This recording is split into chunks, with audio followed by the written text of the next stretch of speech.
और इसी के साथ अब बात करेंगे मार्केट की। तो देखिए, मिडिल ईस्ट की रिफाइनरी को 40,000 करोड़ का नुकसान हुआ है।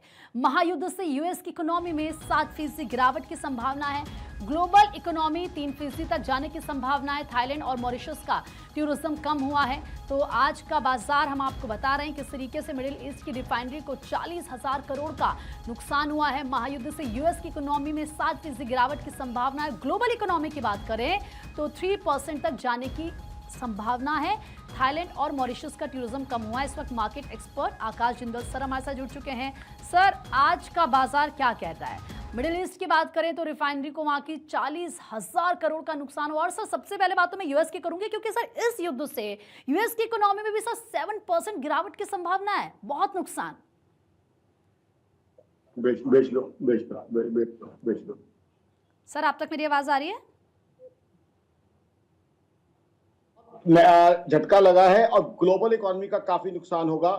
ग्लोबल इकोनॉमी का नुकसान होगा, ग्लोबल ट्रेड का नुकसान होगा, ग्लोबल जीडीपी ग्रोथ बहुत कम हो जाएगी।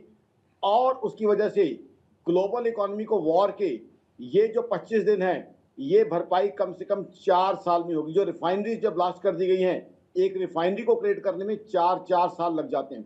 Similarly oil field, gas field में बहुत मेजर नुकसान हुआ है।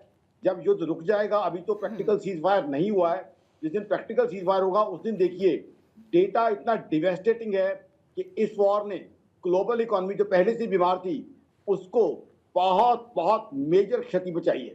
ये वॉर जो है, इसकी पेस और इंटेंसिटी इतनी ज्यादा थी, ना सिर्फ ईरान इजराइल बल्कि बहुत सी इकोनॉमीज और ग्लोबल इकोनॉमी डीप रिसेशन में यहां से चली जाएगी। इसके बारे में कोई शक नहीं है। ग्लोबल इकोनॉमी को बहुत बहुत नेगेटिव झटका लगेगा इससे। तो ग्लोबल इकोनॉमी रिकवर करने में बहुत समय लगेगा, इसके बारे में कोई शक नहीं है। अभी भी अगर एक्चुअल सीज फायर होता है, अभी तो बातें सिर्फ हुई हैं, अब देखना है कि कब क्या होता है और क्या इंपैक्ट आता है। बिल्कुल सर। और सर, किस तरीके से अगर हम बात टूरिज्म की भी करें तो थाईलैंड और मॉरिशस, सर हम देखते हैं कि वहां पर किस तरीके से टूरिस्ट जाते हैं और भारी संख्या में जाते हैं। इवन इंडिया से हम देखते हैं कितनी संख्या में लोग पहुंचते हैं। और जानकारी है कि वहां पर भी टूरिज्म कम हुआ है।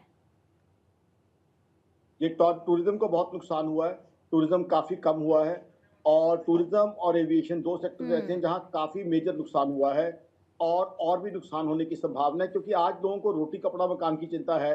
टूरिज्म और घूमना फिरना बहुत बाकी है। बिल्कुल बिल्कुल सर, आपने सही कहा। और फिलहाल सर, आपका बहुत बहुत शुक्रिया अपनी राय हमारे साथ शेयर करने के लिए।